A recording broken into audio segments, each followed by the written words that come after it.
Buenos días a todos los presentes, mi nombre es Sebastián Núñez y el día de hoy soy el argumentador de la bancada en contra de la tesis anteriormente mencionada. Y primero quiero partir aclarando un par de temas sobre si la distinción de tesis es política o de hecho creo que en general por las mallas argumentativas no nos va a generar ningún problema. De cualquier forma nosotros mantenemos nuestra posición sobre que en realidad es una tesis política en cuanto va a cambiar el status quo y en cuanto considera una medida y en cuanto considera este tema de la problemática. Sin embargo, no creo que vaya a generar ningún problema y que de hecho ni siquiera va a ser tomado en las conclusiones, creo yo. Bueno, siguiendo con esto, vamos a tener que entender un poco sobre lo que nos intenta proponer la contraparte sobre lo que nosotros hacemos de discriminar. Bueno, lo que nosotros hacemos de discriminar no es precisamente que tengan no es necesariamente que tengan capacidades diferentes. Nosotros decimos que los pueblos originarios tienen necesidades diferentes. Y esto hay que conceptualizarlo entre los principios de igualdad formal e igualdad material. Estos conceptos se entienden en la legalidad, en la civilística alemana, por ejemplo, en la civilística chilena también, como dos conceptos. Igualdad formal vamos a tratar a dos personas como iguales en cuanto están en las mismas condiciones.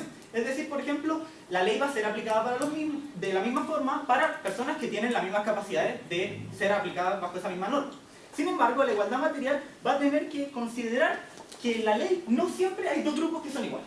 Y aquí tenemos que entender lo siguiente. Los chilenos, es decir, el grupo nacional, etc., va a tener una cosmovisión particular, va a tener unas necesidades particulares. Pero los grupos originarios no tienen esta cosmovisión igual, no tienen las mismas necesidades. No les podemos aplicar las mismas normas a las personas que no tienen la misma cosmovisión y que por tanto no tienen los mismos principios de realización material. ¿Y por qué es importante entregarle estas condiciones de realización material y espiritual? Y es precisamente por eso por lo que velan los estados. Los estados velan precisamente por la realización material y espiritual de las personas. Si hay personas con diferentes principios de la realización material y espiritual, tenemos que diferenciarlo. Tenemos que aplicar efectivamente este principio de igualdad material y decir, bueno, tenemos dos casos, tenemos que ser capaces de que el Estado sea inteligente y decir, bueno, aquí estas personas tienen diferentes necesidades. Tenemos que, por tanto, presentar diferentes cosas. Y aquí sobre, un poco para responder a su tesis de hecho, y es la persistencia de la desigualdad en esta cosmovisión. ¿Y cómo entendemos esta persistencia de la desigualdad? Hay un proceso que se llama sincretismo, que es cuando dos culturas se mezclan, se unen, se forma una sola. Puede haber preponderancia de una o no, eso la verdad es que no es relevante el día de hoy. Pero el punto es que siguen habiendo grupos como el grupo mapuche, como el grupo aymara, como diferentes grupos que, como ya les expliqué, tienen diferentes cosmovisiones y precisamente tienen diferentes necesidades, y como el Estado tiene que velar por priorizar que las normas sean capaces de entregarle una materialización de una materialización espiritual y buenas condiciones materiales y espirituales, entonces es lógico también que el Estado establezca cierto rango divisorio en donde podamos entenderlo de buena manera. Ahora sobre acción afirmativa, y es que la contraparte me dice, por ejemplo, sobre el tema de las becas, pero yo propongo el tema de la discriminación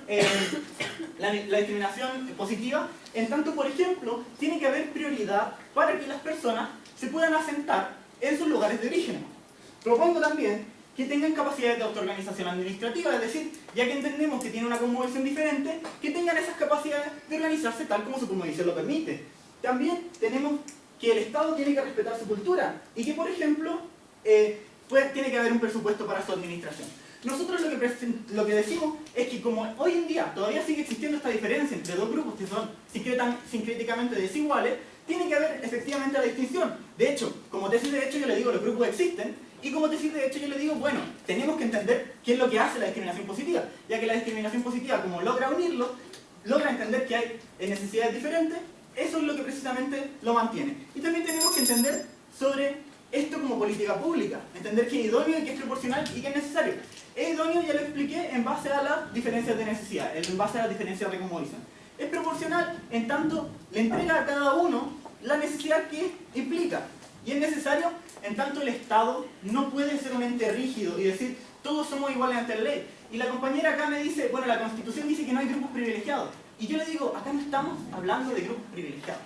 Aquí estamos hablando de grupos que son diferentes. No les estamos entregando privilegios, porque el Estado, por lo que debe velar, es por la plena realización material y espiritual. Y eso no es ningún privilegio, señores. Eso, lo que estamos viendo acá, es simplemente el rol que debe cumplir el Estado. Aquí no estamos manteniendo privilegios. Aquí lo que estamos manteniendo es precisamente la forma en que el Estado tiene que actuar frente a diferentes situaciones, ser capaz de ponerse en el lugar de los otros y decir, bueno, tengo que actuar de esta manera frente a esta situación.